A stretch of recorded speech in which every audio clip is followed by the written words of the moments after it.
Hello YouTube, this is Redstone Potato, and today I'm going to be showing you this contraption that I built just probably half an hour ago. It's a floor swapper, bit of a path swapper. It's infinitely expandable that direction because of the system I've got. It's got a little bit of a cool pattern, as you can see. It's not too easy to see here, but it does it one by one. You could have this thing one wide and just have this circuitry here, or you could have it 30 blocks long, as you can see by that one there. I'll show you in a minute, and it will still work exactly the same. The only thing is, the longer it is, the longer it takes like one tick longer. That's it. And you just hit the button and it will go for as long as you have it. It just keeps going out and out and out and out, and yeah, as you see, it works 100%. It just came off an idea that I had. I wanted to, on one of the servers I'm on, I wanted to have a nice floor. I honestly don't know why, I just did anyway. Because to be honest, unless you really build aesthetically, like some YouTubers and some builders in general, there's no point to having this, but I don't know, it was just a cool contraption that popped in my head one day. This is just a 3 wide version, and this is the one I'm going to be showing you. It's exactly the same as that. You just have to expand one of these slices on. As I said, it's one wide tileable, other than the input circuitry, which this doesn't just have to be a button. This could be technically, like, it just has to be a pulse longer than a single button. You could have a lever and just flick it, and then flick it again, and it'll work exactly the same. No difference.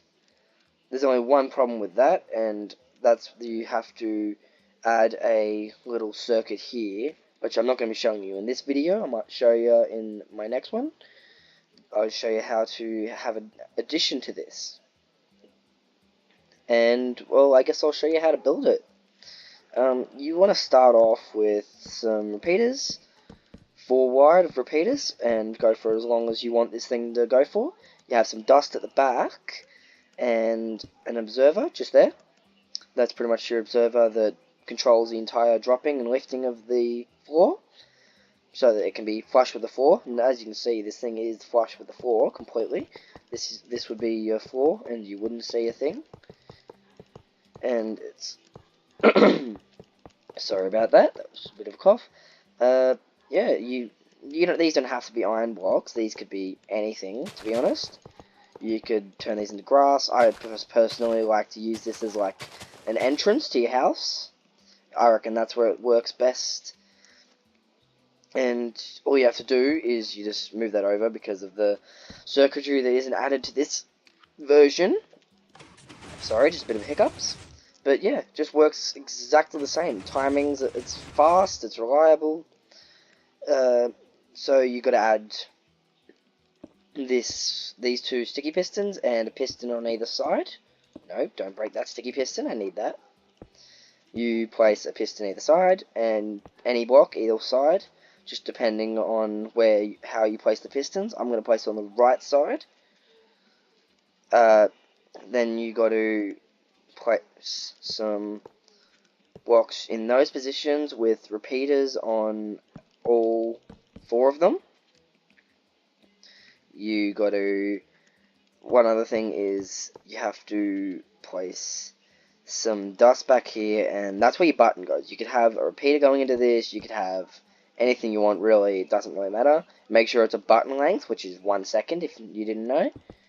You got to have that observer facing out of that repeater. Technically, if you could shift on the side of it, but I find it easier just to place up here. Place it towards where the repeaters are facing, which they should be facing away from this circuitry.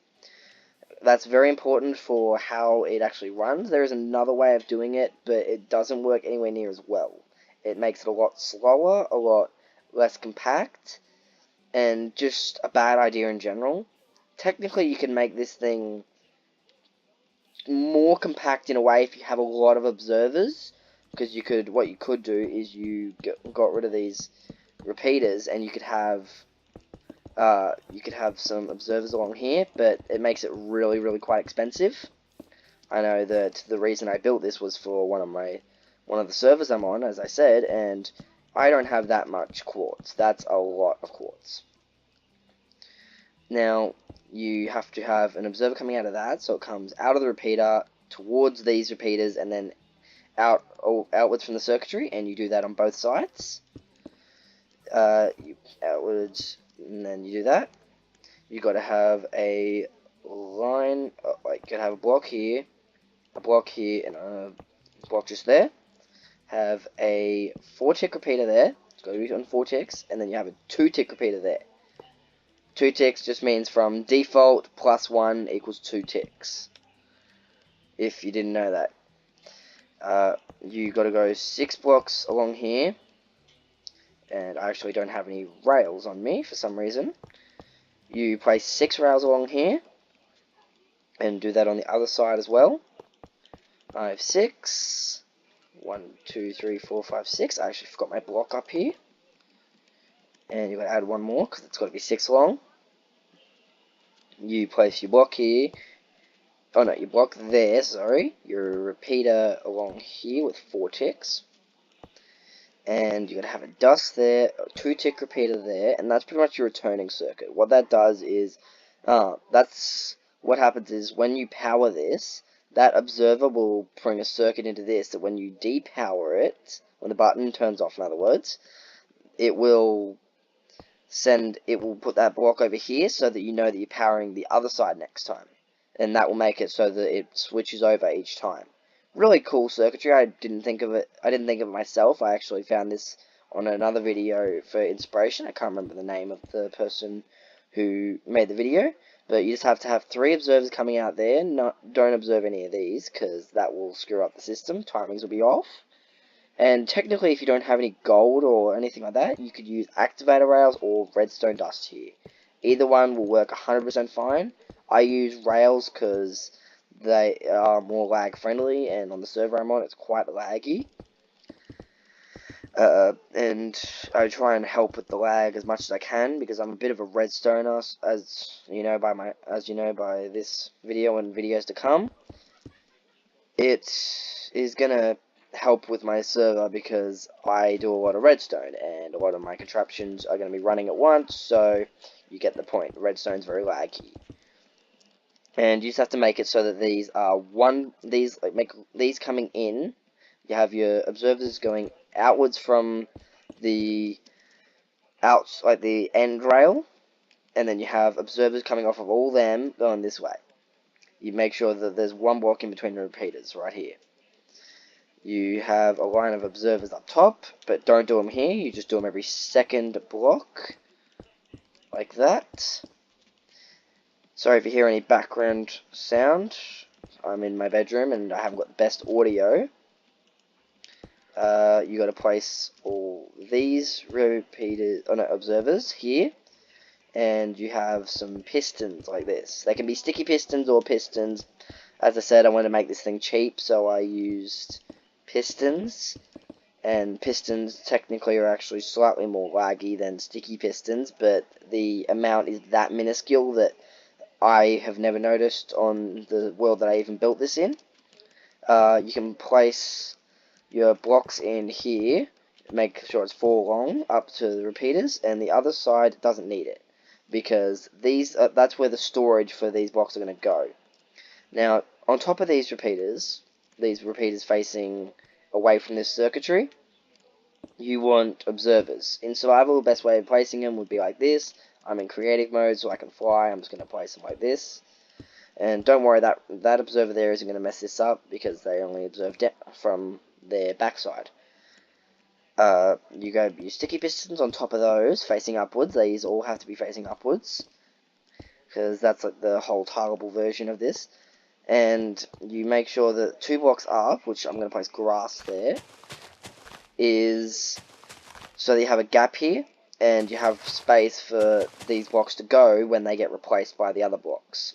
And then these grass blocks will get pushed into here. And I'm pretty sure that's everything. Now you can press the button, get it pushed down, and moved up. There you go. And that pretty much concludes this tutorial. I'm going to show you how to make this thing larger. You could make this thing infinitely larger if you wanted, really. I'm not going to do that. I'm going to make it 3 bigger.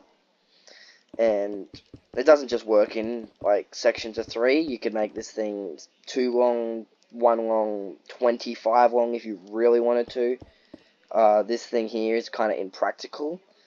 I just built it as more of an example of how this thing is infinitely expandable.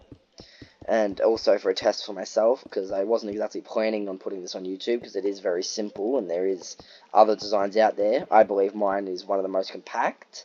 I haven't done too much research, but from what I can see, that it's most lag friendly and most compact that I could find. And you just copy each one of these slices. You just copy one single little bit here, this one line, and just keep going over and over and over. It goes infinitely, as I said a million times. Sorry about that. You place your sticky pistons right here, and you place your floor block just there. And this, technically you could have like a chest or something here, or anything you really want, to be honest. Then you just build up the other side, do it exactly the same as each slice, except mirrored to the other side over there, obviously, because it's pushing the opposite direction. And most block swappers use timings of piston delay and stuff. This one doesn't, so that's why it's so much more reliable than a lot of designs. Just make sure this is in line with the pistons. It really doesn't matter, to be honest, but it just makes it easier if it's already lined up. So you could technically place them like this and it wouldn't break it. And like just place them like that and have your 4 and it really wouldn't matter. But it just makes it easier and makes it run better if, like, makes it more reliable if you place them with the others. And now you just press that and it works exactly the same. Just infinitely expandable. I know pistons retract instantly, and that's what makes this thing run a lot faster, because pistons do retract instantly.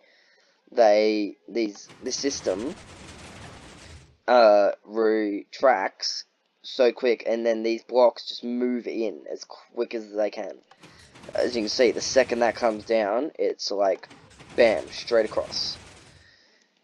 And that will conclude this tutorial, I guess. This is Redstone Potato, and I'm signing out.